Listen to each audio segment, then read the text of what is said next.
Kisah ini menceritakan tentang tekanan batin seorang janda penjual jamu dengan seorang pria beristri, tetapi istrinya tersebut tidak memberi kebahagiaan untuknya. Namun, karena rasa kekosongan di batin mereka, tanpa sadar, mereka jatuh dalam pekerjaan yang tak sewajarnya mereka kerjakan bersama, di sebuah penginapan di pinggir kota. Simak kisah selengkapnya, bagaimana mereka bisa berjumpa, dan bagaimana pula akhir kisah mereka. Eva adalah seorang janda berusia 29 tahun, dan ia adalah seorang penjual jamu keliling yang ramah dan cantik. Tubuhnya ideal, dengan kulit yang bersih dan bersinar, menambah pesona setiap para pria yang menatapnya. Setiap pagi, ia membawa keranjang besar berisi botol-botol jamu, dan menyusuri gang sempit hingga pasar utama. Ia tinggal di sebuah kontrakan kecil di sudut kota bersama ibunya yang sudah lanjut usia. Suaminya meninggal 3 tahun lalu, akibat penyakit keras yang dideritanya, dan meninggalkan Eva yang tanpa anak, dalam kesedihan dan kesepiannya. Setelah ditinggal sang suami, ia selalu merasa kesepian di batinnya. Ia memilih untuk bekerja keras, berharap bisa membangun kembali hidupnya yang berantakan. Suatu pagi, seperti biasa, Eva berhenti di depan sebuah rumah mewah. Rumah itu milik Asril, seorang pria mapan berusia 37 tahun, yang telah menjadi pelanggan setia jamu racikannya. Dengan usaha jual beli mobil bekas yang sukses, Asril memiliki aura karismatik yang sulit diabaikan. Namun, di balik sosoknya yang tampak sempurna, Asril adalah pria kesepian, walaupun ia sudah mempunyai istri. Batinnya merasa sepi, dikarenakan istrinya yang seorang wanita karir, selalu sibuk dengan pekerjaannya, dan sering sekali meninggalkan Asril keluar kota, untuk tugasnya tersebut hingga berhari-hari. "Kok kamu telat hari ini?" ucap Asril menyapa Eva dengan senyum lebar, yang selalu membuat Eva salah tingkah. "Maaf Pak, jalanan macet banget," jawab Eva dengan senyum canggung. Setiap pertemuan mereka, semua terasa biasa saja, hingga perlahan, sesuatu berubah. Hari-hari berlalu, dan Asril mulai menunjukkan perhatian yang lebih dari sekadar pelanggan. "Kamu capek nggak sih kerja seharian jualan begini?" tanya Asril sambil menyerahkan gelas bekas jamu yang diminumnya. "Gak apa-apa Pak, sudah biasa kok," jawab Eva, meski sesungguhnya, tubuhnya sangat merasa lelah. Perhatian Asril mengganggu pikiran Eva. Tapi, dari perlakuan dan tatapan Asril, ia menunjukkan kekaguman dan rasa peduli lebih dari itu. Hingga akhirnya, pada suatu sore, Asril menawarkan sesuatu yang mengubah hidup Eva. "Kamu kenapa nggak buka warung saja? Jualan jamu keliling pasti berat," katanya sambil menyodorkan amplop coklat tebal. "Pak, apa ini?" Eva memandang amplop itu dengan ragu.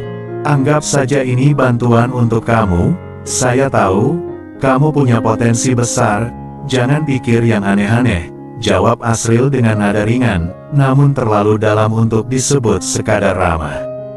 Eva gemetar. Haruskah ia menerima kesempatan untuk membangun usahanya? Tetapi, akankah bantuan ini benar-benar tulus? Kebaikan Asril terus menghantui pikirannya. Malam itu, ia tidur dengan perasaan yang bercampur aduk, antara rasa syukur dan keraguan yang mengganggu pikirannya.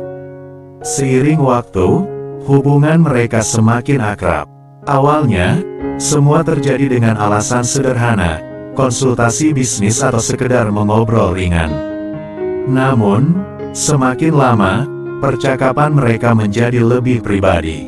Asril sering mengeluh tentang tekanan hidupnya, tentang istrinya yang semakin sibuk dengan pekerjaannya, dan tentang kesepian yang ia rasakan.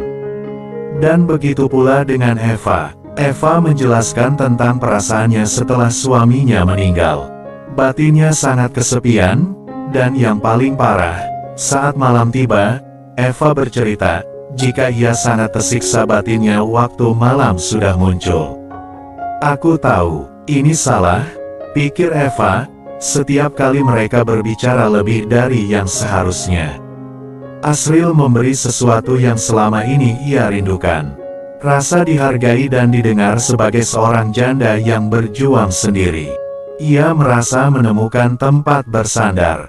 Keesokan harinya, ia tetap melangkahkan kaki ke rumah Asriel dengan hati yang berdebar-debar. Tatapan dan senyuman itu terus memanggilnya kembali, meski ia tahu resikonya.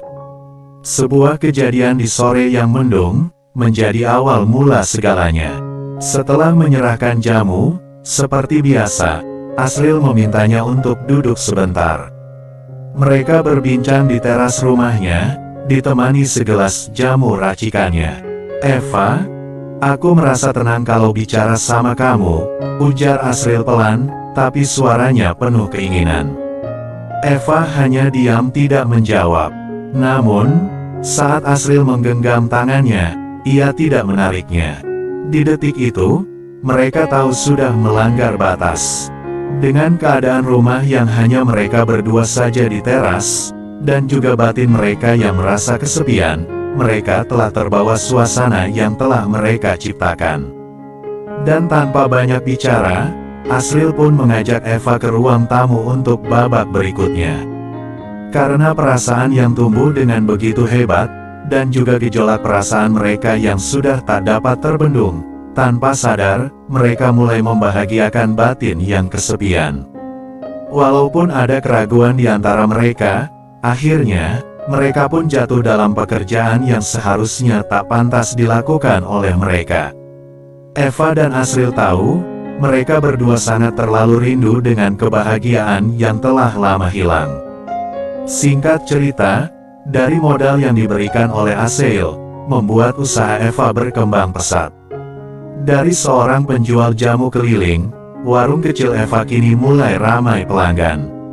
Setiap hari, rasa terima kasih Eva pada Asriel semakin besar. Namun, semua itu datang dengan harga yang mahal. Asriel mulai sering menghubungi Tika bukan untuk usaha, tetapi untuk mengajaknya bertemu secara pribadi di sebuah tempat tersembunyi di pinggir kota. Eva yang merasa canggung, berusaha menolak. Namun, perhatian dan ketulusan, setidaknya perlahan melunturkan pertahanannya. "Pak Asriel, saya tidak bisa, Bapak sudah punya istri, dan saya hanya seorang janda miskin," ujar Eva dengan menatapnya dalam-dalam, seakan memahami kekhawatiran di hatinya. "Aku hanya ingin membantumu, aku merasa nyaman saat bersamamu, bukankah kita juga manusia yang butuh kebahagiaan? Aku tahu ini salah, tapi aku tak bisa mengabaikan perasaan ini," kata-kata Eva menggema di kepalanya, membawa kebimbangan yang tak kunjung selesai. Di satu sisi, ia sadar akan dosa dan pandangan buruk masyarakat, namun di sisi lain, ada perasaan bahagia yang lama hilang di hatinya. Hari itu, Eva menyerah pada ajakan Asriel. Mereka bertemu di sebuah hotel kecil jauh dari pandangan orang-orang. Di balik pintu ruangan itu, cinta yang tak seharusnya pun mekar. Mereka berbagi cerita, dan sesekali saling menatap dengan tatapan yang penuh arti. Sambil menggenggam tangan Eva, Asriel berkata, "Aku ingin kamu bahagia, setiap kali melihat senyummu, aku merasa hidupku lebih berarti," ucap Asriel. "Tapi bagaimana dengan istrimu, Pak? Bukankah dia juga berhak atas kebahagiaannya?" tanya Eva dengan suara bergetar. Asriel terdiam sejenak. "Aku tahu aku salah, tapi aku merasa ada bagian yang kosong, yang hanya bisa kamu isi. Aku tak bisa berpura-pura lagi." Kata-kata itu membuat Eva semakin bimbang. Kemudian, dari sekedar obrolan, hingga membawa mereka ke dalam suasana yang lebih dalam, dan tanpa sadar, mereka kembali melakukan pekerjaan untuk melepaskan kesepian di hati mereka masing-masing. Beberapa minggu berselang, semua kenyataan terungkap. Ternyata selama ini, istri Asriel keluar kota bukan untuk kerja, melainkan ia telah bersama lelaki lain.